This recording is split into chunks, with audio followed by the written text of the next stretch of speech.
lagi bersama saya Ganda Prisma Putra di channel saya, tentunya Ganda Prisma Putra. Nah, malam ini gue pengen ngomong-ngomong gitu, sharing gitu tentang waktu. Tentang waktu. Nggak, maksudnya gini ya, waktu itu kan nggak bisa dikendalikan, nggak bisa diputar balik gitu. Nah, teorinya kalau dari Einstein itu mengatakan kalau waktu itu bisa dipercepat gitu. Kalau dengan teori relativitasnya, waktu bisa dipercepat jika kita bisa menempuh kecepatan cahaya lebih cepat daripada kecepatan cahaya. Itu katanya bisa mempercepat waktu atau lebih duluan sampai di waktu tersebut. Katanya gitu kan, kalau kita jalan 10 menit bisa jadi 10 tahun itu. Tapi belum ada buktinya karena memang menuju kecepatan cahaya itu sendiri kayaknya hampir impossible. Tapi someday, mungkin nggak tahu ya, mungkin ratusan tahun lagi mungkin bisa tercapai kalau belum kiamat itu.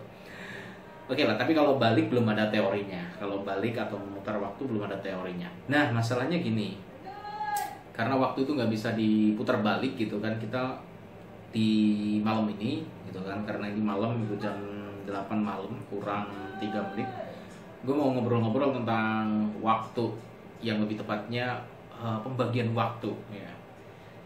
Ada beberapa teori, tapi yang saya pakai kali ini itu teorinya Eisenhower sama Stephen Covey, yaitu time quadrant atau kuadran waktu atau time management ya. Waktu itu katanya dibagi menjadi 4, katanya gitu, 4. Ada kuadran 1, kuadran 2, kuadran 3, dan kuadran 4. Mungkin teman-teman sudah banyak yang tahu, cuman mungkin ada juga yang belum tahu. Nah, kita belajar bareng-bareng di sini, bareng-bareng kita belajar. Alah, apaan sih? Ya, kita belajar bareng-bareng. Nah, kalau dari teorinya Stephen Covey sendiri, waktu itu dibagi jadi 4 gitu ya. Saya gambarkan di sini. Kita bagi jadi 4 gitu kan ya. Kuadran waktu itu dibagi menjadi 4. 1, 2, 3, dan 4. Nah, jadi ada waktu yang katanya itu ada kejadian-kejadian di kehidupan kita yang kita anggap sebenarnya kejadian itu penting. Tapi ada juga kejadian-kejadian yang kita jalani itu ternyata tidak penting buat kita. Jadi ada kejadian atau peristiwa yang itu penting, tapi ada juga yang peristiwa yang itu tidak penting. Maka saya tulis dulu di sini nih. Di sini penting, di atas dong tentunya ya, penting. Terus ada yang tidak penting. Ya, kalau tulisan saya jelek itu wajar, karena saya juga jelek. Terus ada waktu yang itu kejadiannya itu berdasarkan waktunya itu mendesak atau genting ya. Genting atau mendesak yang itu ya harus dilakukan gitu loh, karena udah mepet nih waktunya, kayak gitu, mepet waktunya nih. Ada yang kejadian-kejadian yang itu sebenarnya bisa dilakukan nanti atau mungkin biasanya nggak mendesak sekarang dilakukannya, kayak gitu. Jadi ada peristiwa yang mendesak, ada yang tidak mendesak, atau bahasa yang lainnya mungkin ada yang menggunakan istilah genting, ada yang tidak genting. Ya, saya tulis di sini mendesak saja ya, jadi lebih enak itu, mendesak atau genting, dan tidak mendesak atau tidak genting ya. Ada waktu yang mendesak, ada yang tidak mendesak. Ada yang genting, ada yang tidak genting. Ada peristiwa-peristiwa yang penting, ada peristiwa juga yang tidak penting. Nah, sekarang di kuadran 1 nih bos. Kuadran 1 itu peristiwanya apa berarti? Kehidupan kita, di kehidupan kita ada peristiwa-peristiwa yang penting. Penting nih peristiwanya, penting. Dan juga genting atau mendesak. Ya, coba kalau teman-teman nih ketemu peristiwa di kehidupan teman-teman yang itu peristiwanya sangat penting buat teman-teman dan itu mendesak itu mepet waktunya, apa yang harus dilakukan? Pasti semuanya akan menjawab, iyo danggake.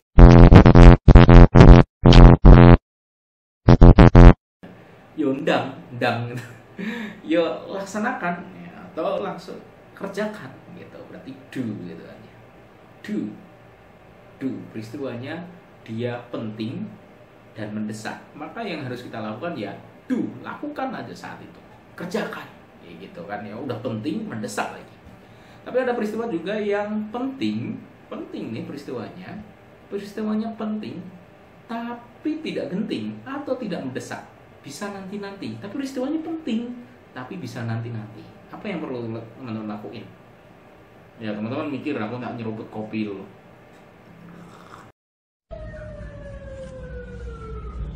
Sakit toh. Masuk Pak Eko. Ya apa? Iya. Jadi kalau peristiwanya itu penting dan juga genting atau mendesak, maka kita langsung kerjakan atau do saat itu juga. Tapi kalau peristiwanya itu penting cuman bisa nanti-nanti, maka perlu kita rencanakan. Iya, plan. Bisa nanti, tapi tetap perlu dikerjakan. Cuman kita plan dulu, agendakan dulu. Ya, jangan sampai tidak diagendakan. Perlu plan, perlu diagendakan. Nah, sekarang di kuadran ketiga nih, teman-teman. Kuadran ketiga, ada peristiwa yang sebenarnya tidak penting di kehidupan kita, nggak penting gitu loh, nggak penting, tapi genting, tapi mendesak. Tuh kan, peristiwanya sebenarnya nggak penting buat kita, tapi itu mendesak buat kita. Mendesak untuk dikerjakan atau enggak dikerjakan sekalian. Jadi ini milih gitu loh. Tapi kenapa milih? Karena peristiwanya nggak penting. Wong kita nggak ngerjain juga nggak apa-apa gitu. Tapi mendesak tuh, ada kan? Mungkin teman-teman bingung nggak? Karena belum ada contohnya. Ya, belum ada contohnya, bingung. Nanti kita akan contohin peristiwanya apa. Tapi kita actionnya dulu apa nih? Peristiwanya nggak penting, tapi mendesak atau genting. Cuman nggak penting sebenarnya. Maka teman-teman bisa melakukan itu, bisa choose yes or no, atau bisa juga teman-teman menggunakan delegate. Ya, didelegasikan gitu. Atau teman-teman bisa drop. Ya udah, nggak usah dilakuin, drop it. Gitu kan ya. Jadi peristiwanya nggak penting, ngapain gue lah kerjain? Tapi mendesak loh. Nah, itu kan berhubungan. Biasanya di kuadran ketiga ini kuadran penipu ya. Kuadran penipu maksudnya gimana? Jadi banyak orang yang tertipu di kuadran ini. Sebenarnya peristiwanya nggak penting, tapi karena keadaannya mendesak, maka menganggapnya peristiwa itu penting. Akhirnya dia ngerjain toh. Apa akibatnya? Akibatnya adalah nanti. Akibatnya teman-teman tidak bisa memanage waktu karena banyak waktu yang terbuang. Nah, ada peristiwa yang terakhir ini, itu peristiwanya tidak penting. Udah nggak penting, nggak mendesak lagi. Udah nggak penting, nggak mendesak. Yeah, drop, lupain atau forget it. Ya udahlah, nggak usah dikerjain. Ngapain dikerjain? Rugi malahan, kan gitu ya. Udah nggak penting, nggak mendesak. Ya udah, lupain aja. Nah, jadi kuadran-kuadran ini adalah kuadran-kuadran prioritas pekerjaan kita, bos. Kuadran-kuadran prioritas pekerjaan kita, kejadian-kejadian di kehidupan kita, agar kita bisa memanage waktu. Itu teorinya. Kadang kita ngerasa 24 jam itu kurang waktunya. 24 jam itu ngerasa kurang. Ngerasa, ya elah kok 24 jam kayak rasanya kurang gitu. 24 jam kurangi 8 jam buat tidur, berarti tinggal 16 jam. 16 jam buat mandi, boker, makan dan lain-lain, 1 jam, 2 jam lah, 2 jam berarti kurang 14 jam. 14 jam buat kerja, 8 jam, 9 jam berarti 14 kurangin 9 berarti 5 jam. Ada waktu sisa 5 jam aja itu untuk sosialisasi, itu masih kurang. Ya jelas kurang kalau teman-teman kerjanya di Jakarta yang serba macet, jalan aja 1,5 jam, pulang 1,5 jam, bahkan kalau naik mobil itu jalan untuk berangkat 2 jam, pulang 3 jam.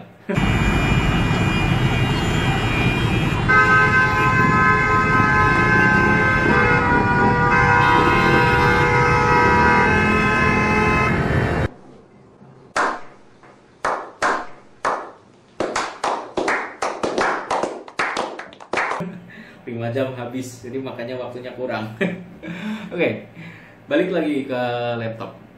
Jadi ada 4 kuadran nih teman-teman, 4 kuadran waktu atau peristiwa yang sebenarnya bisa kita klasifikasikan atau prioritaskan kejadian-kejadian atau peristiwa-peristiwa yang akan ada di kehidupan kita.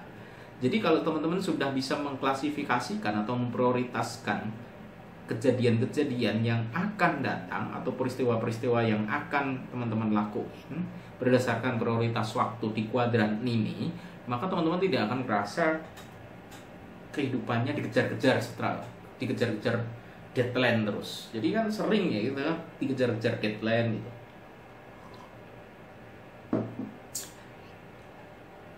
Kehidupannya gak nyaman itu, dikejar deadline, dikejar kerjaan, dikejar, ya pokoknya bisa bikin stres. Nah ini jeleknya. Jadi terus udah stres tiap Sabtu Minggu nyuci, lupa deh untuk seneng-senengnya. Oke, balik lagi ke sini teman-teman. Jadi kalau seandainya kita di kuadran ke-1 ini, maka kita perlu langsung mengerjakan. Kalau teman-teman ada peristiwa yang nantinya ada di kuadran kedua, dia penting tapi tidak mendesak, maka teman-teman perlu diplankan, direncanakan. Yang pasti kalau direncanakan tetap dikerjakan ya. Terus ada peristiwa yang tidak penting tapi mendesak, maka teman-teman bisa memilih ya untuk mengerjakan atau enggak. Atau teman-teman bisa mendelegasikan pekerjaan itu, mendelegasikan kepada orang lain. Mungkin kalau teman-teman punya tim, delegasiin ke tim, atau punya teman yang lain, delegasiin ke teman yang lain. Atau bisa ya udah nggak usah dikerjain, nggak penting kayak gitu. Dan ada peristiwa yang tidak penting dan tidak mendesak. Jelas ini saran saya sih ke teman-teman, ya udah nggak usah dilakuin. Apa aja peristiwa itu? Coba kita simak ya. Peristiwa-peristiwa apa saja yang bisa dicontohkan dari kuadran ini. Nanti teman-teman bisa lihat bahwa ternyata kita banyak mengerjakan di kuadran ke-3 dan ke-4 yang akhirnya kita ngerasa kok waktu kita sering dikejar waktu gitu. Waktu kita kurang terus, kerjaan banyak gitu dan lain-lain. Nah, ini kuadran 1. Kuadran 1 adalah kuadran yang dia peristiwanya penting tapi di sininya juga genting atau mendesak. Contohnya peristiwa apa? Udah penting, mendesak. Ya, mungkin teman-teman akan mengatakan force majeure atau bencana alam, bencana atau musibah. Itu peristiwa-peristiwa yang penting dan mendesak, harus dilakukan, harus segera tangani. Kayak yang sekarang ini lagi ini di dunia, seluruh dunia kita kan lagi dikejar waktu tentang COVID-19 gitu. Jadi hampir semua negara di seluruh dunia ini memikirkan bagaimana menangani COVID. Mereka cepat-cepatan untuk menemukan vaksin. Ada unsur bisnisnya juga sih sebenarnya. Kalau vaksin itu ditemukan, maka negara itu bisa untuk memperbaiki diri, dalam artian bisa melindungi warganya dengan vaksin itu. Dan setelah produksi massal besar-besaran, maka negara itu bisa menjual vaksin itu ke semua negara, karena sekarang semua negara butuh vaksinnya. Gitu. Bencana musibah adalah peristiwa yang penting dan juga mendesak. Gitu. Penting dan juga mendesak. Terus ada peristiwa apa lagi mungkin? Ya, mungkin teman-teman kalau menganggap di telepon bos atau suruh laporan bos gitu kan, laporan kerja. Peristiwanya penting dan mendesak. Apakah ya? Cuman saya tulis dulu ya, laporan kerja yang mendadak gitu kan. Mendadak, biasanya bos yang minta ini. Ya, laporan kerja mendadak. Telepon nanti jam 3 udah langsung kirim, padahal masih makan santai gitu kan. laporan kerja mendadak. Apalagi peristiwa-peristiwa yang penting dan mendesak. Laporan kerja yang mendadak, terus apalagi meeting bos, diajak meeting sama bos gitu kan ya. Diajak meeting bos. Meeting bos. Diajak meeting sama bos yang penting peristiwanya gitu. Hanya diajak meeting sama bos yang penting peristiwanya. Terus apa lagi? Udah agak susah memang peristiwanya penting dan mendesak. Tapi kok kayaknya sebenarnya nggak ada ya kelihatannya. Kelihatannya nggak ada, tapi kehidupan kita kok kerasanya dikejar-kejar waktu. Mungkin teman akan selalu mengatakan pekerjaan-pekerjaan di kantornya gitu kan ya. Laporan itu mendadak dan penting. Oke, laporan penting dan mendadak. Terus apa lagi? Mungkin janji kirim kalau seandainya itu delivery time. Terus apa lagi? Mungkin orderan gitu kan ya. Terus apa lagi? Ya, apakah peristiwa itu penting dan mendesak atau peristiwa itu penting tapi sebenarnya nggak mendesak? Saya kasih contoh lagi. Di kuadran 1 selesai aja dulu. Kita beralih ke kuadran 2. Laporan bulanan, saya tulis laporan bulanan. Laporan bulanan kan sebenarnya sudah ada deadline-nya ya, harinya. Dan itu sudah terplan kan, direncanakan. Betul apa betul? Betul kan ya? Laporan bulanan itu sudah ada harinya, sudah ada tanggalnya, yang setiap tanggal ini harus dilaporkan. Terus apa lagi? Mungkin teman-teman kalau bisa mengatakan laporan bulanan, terus delivery time. Delivery time kalau teman-teman punya bisnis jasa pengiriman atau teman-teman punya online shop gitu kan ya. Delivery time itu kan sudah direncanakan. Nanti jam 3 sore atau tanggal 3 misalkan dikirim barangnya gitu. Itu kan sudah ada rencananya. Jadi dia peristiwanya penting tapi tidak mendesak. Wong tidak mendadak gitu kan ya. Tidak mendesak. Tidak genting. Peristiwanya udah direncanakan, sudah ada rencananya, sudah ada plannya. Tapi teman-teman biasanya mengabaikan. Nah, tapi biasanya teman-teman mengabaikan. Delivery time, laporan bulanan, apalagi kalau di kehidupan sehari-hari, cicilan bulanan. Apalagi kira-kira peristiwa-peristiwa yang bisa direncanakan kan? Tadi penanganannya plannya. Kalau di sini perencanaan langsung kerjain dulu. Cicilan bulanan, terus apa lagi ini misalkan kitanan gitu. Kitanan, apalagi nih? Menikah, betul menikah. Menikah, terus apa lagi? Peristiwa-peristiwa yang itu direncanakan, piknik, bahkan piknik deh, piknik. Terus apa lagi? Yang bisa direncanakan, peristiwa-peristiwa yang bisa direncanakan. Sekolah anak. Apalagi? Banyak ya. Laporan bulanan, delivery time, pekerjaan, hampir seluruh pekerjaan. Pekerjaan kita itu bisa direncanakan. Hampir seluruh pekerjaan itu bisa direncanakan. Perhatikan, simak bos. Di kuadran 1 dan kuadran 2. Fokus kita berarti di kuadran 1 dulu karena ini peristiwanya genting dan penting mendesak. Dalam artian di sini teman-teman wajib langsung mengerjakan di kuadran 1. Jika kuadran 1-nya banyak, maka dikerjakan dulu kuadran 1. Begitu udah selesai kuadran 2 yang dikerjain. Dan kalau kuadran 1 sudah tidak ada, maka kita beralih ke kuadran 2. Tapi ternyata banyak dari kita itu yang tidak mengerjakan atau meremehkan kuadran kedua ini. Kuadran kedua itu sering diremehkan karena apa?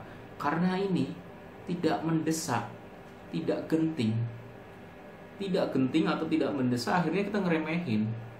Nih, perhatikan, lihat di layar, laporan bulanan misalkan. Laporan bulanan itu peristiwanya tidak mendesak. Report itu kan sudah ada deadline-nya. Tapi biasanya kita menyepelekan, nanti masih tanggal 25. Biasanya reportnya akhir bulan itu ya, atau tanggal 1 gitu kan. Kita nggak nyicil nih laporannya, dicicil dulu tanggal 1 sampai tanggal 25-nya gitu kan. Atau tanggal 1 sampai tanggal berapa kita cicil, enggak. Kita sepelein karena biasanya laporannya nanti tanggal 1 atau tanggal 2. Ya udah santai-santai aja. Akhirnya kita baru ngerjain di tanggal 1, yang laporan bulanannya itu ditagih di tanggal 1. Apa yang terjadi? Tanggal 1 itu kita ngerasa dikejar-kejar waktu. Perhatiin, begitu kita nyepelein laporan bulanan ini tidak kita cicil, maka laporan bulanan ini pindah ke kuadran 1. Iya Pak ya? Maka kuadran 1-nya nambah. Saya nambahin di sini laporan bulanan.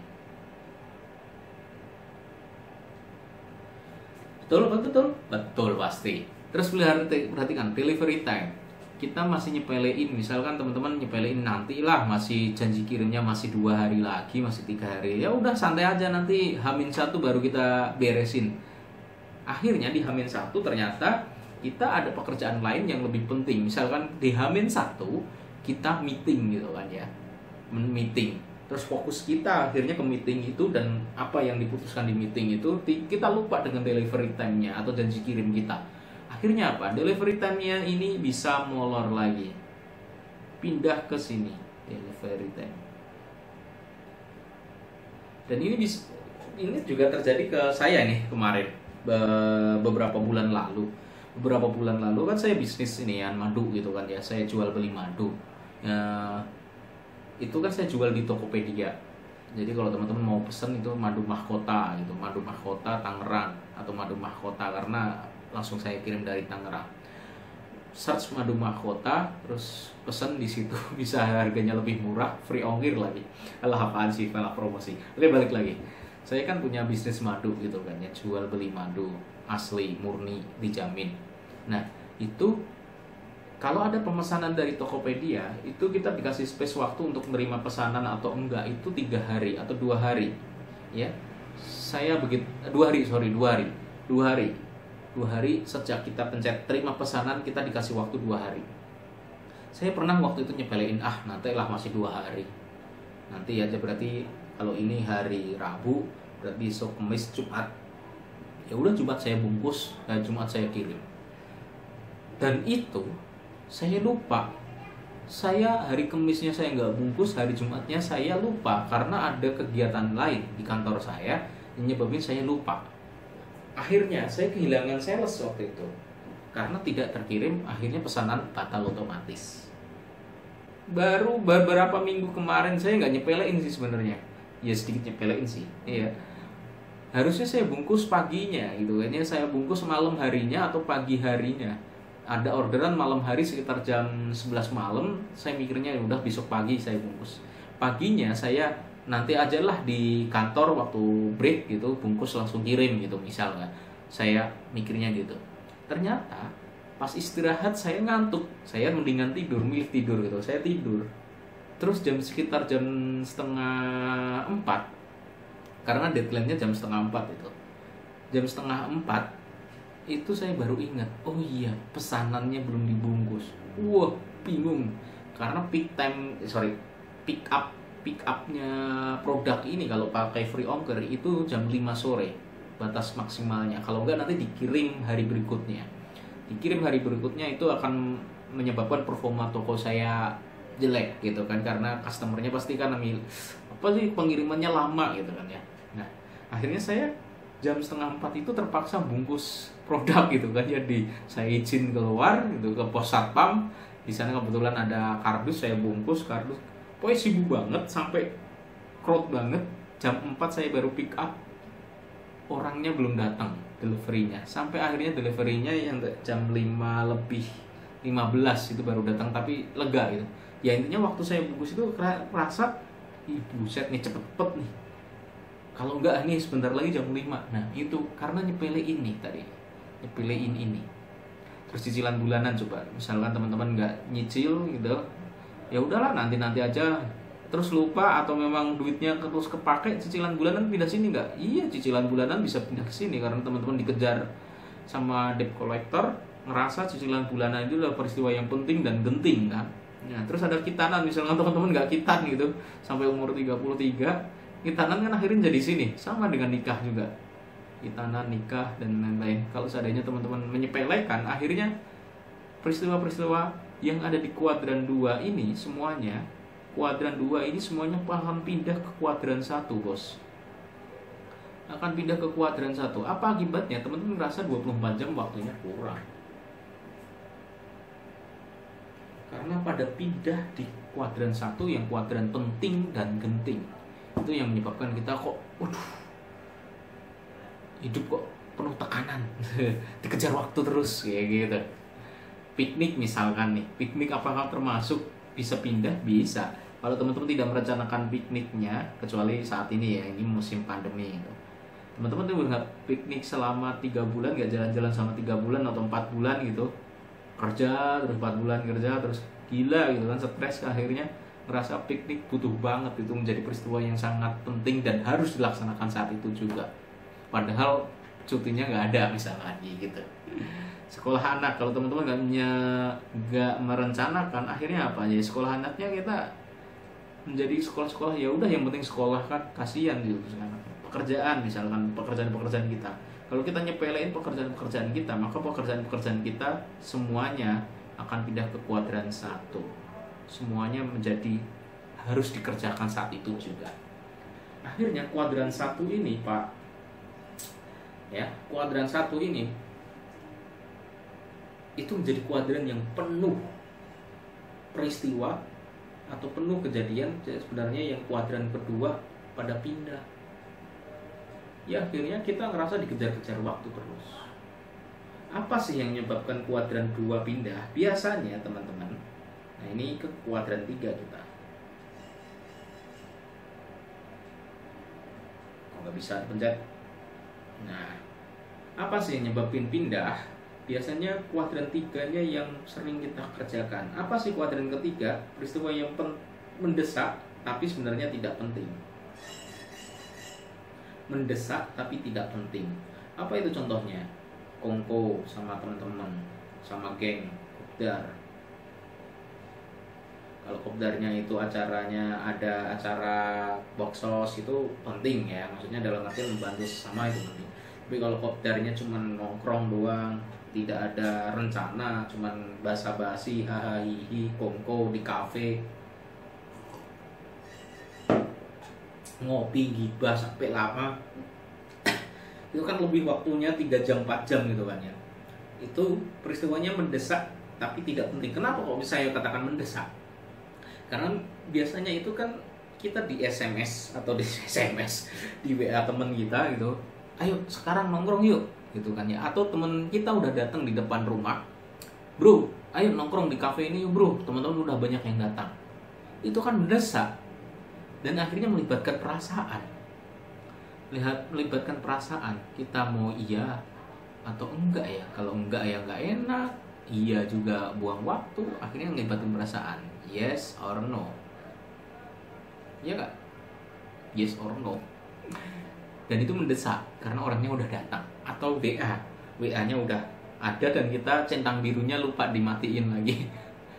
Kan nggak enak kalau kita nggak balesin. Mau balesin nggak enak, mau iya tuh buang waktu. Akhirnya apa? Kita akhirnya kongko ke kafe berjam-jam, itu buang waktu nggak ya. Contohnya lagi misalkan teman-teman WA-an tapi tidak ada hal jelasnya, cuman ngomong basa-basi yang aneh-aneh gitu, WA-an. Atau scroll, biasanya nih scroll IG-nya mantan misalkan, IG-nya mantan. Atau scroll IG tapi yang jelajah itu, jelajah IG, nonton di IG, video-video, foto-foto, itu kan buang waktu banyak gitu kan ya. Kita kadang nggak sadar kita sedang membuang waktu di situ. Apalagi kalau kita kepoin IG-nya mantan, itu rasanya kayak H2C. Kalau dulu tuh ada namanya H2C, itu harap-harap cemas. Ya, scroll IG, WA-an nggak penting, baca status WA dibacain satu-satu gitu. Buang waktu. Telepon, bahkan ngangkat telepon itu menjadi peristiwa yang mendesak tapi tidak penting kalau yang nelpon bukan orang penting buat kita. Beda kalau itu orang penting buat kita. Misalkan ada telepon baru gitu, nomornya, aduh, itu kan melibatkan perasaan, angkat apa enggak. Begitu diangkat, Bapak selamat Anda mendapatkan hadiah gitu. Atau biasanya telemarketing, kredit card atau asuransi dan lain-lain, itu kan akhirnya kebuang waktunya. Nah ini kuadran ketiga ini biasanya malah kita sering kerjakan nih. Kuadran ketiga ini sering kita kerjakan, akhirnya kita buang waktu di sini banyak nih, buang waktu di sini banyak, yang mengakibatkan kuadran kedua ini tadi kurang waktunya untuk dikerjain. Akhirnya karena kurang waktunya atau tidak dikerjain, kuadran 2 pindah ke sini, pindah ke kuadran 1 semuanya. Itu apalagi kalau sampai, ini kejadian yang lucu, kalau seandainya sampai kita ngerjain kuadran keempat udah nggak penting, nggak mendesak lagi. Apa itu? Misalkan hibah klub kayak gitu kan ya, arisan hibah hibah nongkrong lama tapi kita baru kenal bisa langsung nongkrong gitu kan ya, main game. Kenapa saya mengatakan game itu tidak penting dan tidak mendesak? Kalau teman-teman gamers, oke lah, itu peristiwa yang penting dan itu nggak genting, bisa direncanakan. Teman-teman gamers profesional itu peristiwa yang penting dan tidak genting. Tapi kalau teman-teman itu nge-game cuman untuk have fun doang, nggak masalah sebenarnya. Tapi kalau waktunya luang, kadang beberapa orang di antara kita itu main game nyediain, nyempetin main game. Bahkan ada juga beberapa orang yang main game itu saat waktu kerja, itu kan buang waktu kayak gitu. Banyak, apalagi dulu zamannya COC gitu kan ya. Kalau offline takut diserang gitu kan, buang waktu juga. Itu games. Terus apa lagi nih? Banyak ya, gibah, games, terus buang waktu apa lagi nih? Nonton TV sampai berjam-jam. Apa lagi? Nonton YouTube berjam-jam. Nonton YouTube kalau itu menambah knowledge dan pengetahuan sih oke ya. Tapi kalau nonton YouTube-nya cuman prang-preng, duh itu buang-buang waktu deh. Udah nggak penting dan tidak genting. Pentingnya apa kita mau nonton prank?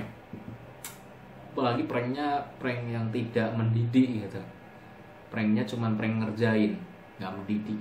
Kalau prank-pranknya kayak Baim yang ada pranknya sebenarnya dia nggak ngerjain sih ya, nggak ngerjain, cuman dia nggak ada ngerjain. Saya sering lihat juga pranknya Baim itu nggak ngerjain, cuman dia nyamar gitu kan, nyamar terus mau bantu, bukan ngerjain. Tapi kalau ada beberapa prank itu di YouTube itu cuma isinya ngerjain, ya bikin ketawa sih, bikin lucu, tapi itu kurang ajar menurut saya.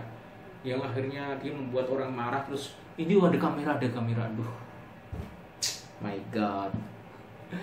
Ya itu nonton kayak gitu kurang bagus ya, udah nggak penting dan nggak genting juga buat kita, nggak genting dan nggak penting buat kita. Mulai dikurangi. Nonton yang channel-channel nambah knowledge, nambah wawasan, itu bagus. Nonton channel-channel yang itu sosial, bantu sesama, terinfluence untuk melakukan hal yang sama. Nah, intinya apa? Intinya teman-teman buang waktu yang ada di kuadran sore. Kita mulai lupakan kuadran ketiga dan kuadran keempat untuk tidak dikerjakan. Akhirnya kita kalau seandainya kuadran keempat dan kuadran ketiga tidak dikerjakan, kita punya banyak waktu untuk mengerjakan kuadran 2. Begitu kuadran 2 itu full kita kerjakan, banyak yang kita kerjakan itu selesai, maka kuadran 1 ini bisa berkurang. Ini saya ganti warna aja. Kuadran 1 ini bisa berkurang.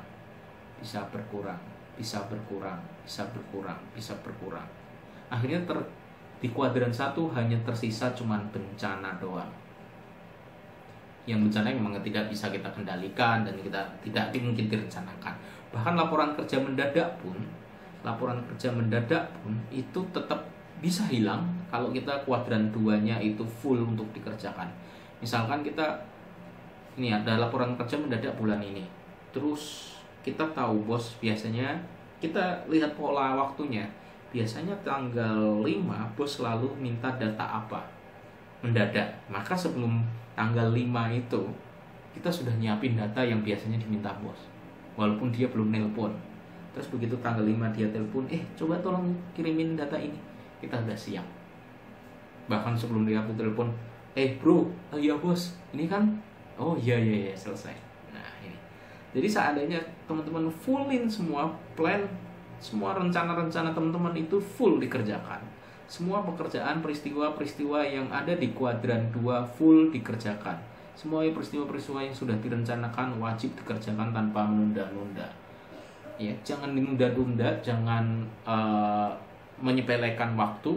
Karena begitu teman-teman sudah menyepelekan waktu tidak bisa berulang lagi, maka akibatnya peristiwa yang ada di kuadran kedua ini tadi, kuadran kedua ini semuanya pindah ke kuadran 1.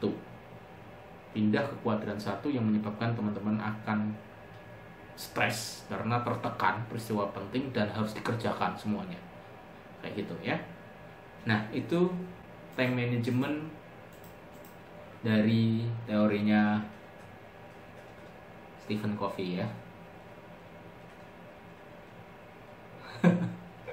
Kurang time management dari teorinya. Kita belajar tadi 4 kuadran waktu. Time quadrant. Oke. Ya, mungkin selesai di sini. Kalau teman-teman ada pertanyaan atau mungkin kurang jelas bisa tulis di kolom komentar. Kalau teman-teman suka dan ini dirasa bermanfaat buat tim yang lain atau teman-temannya yang lain, bisa di-share, klik share ke teman-teman yang lain. Mungkin kalau ada yang kurang, kritik, saran, tulis di komentar aja. Kalau bisa sedikit like dan subscribe. Oke, ketemu lagi bareng saya nanti kalau ada waktu lagi. Bye.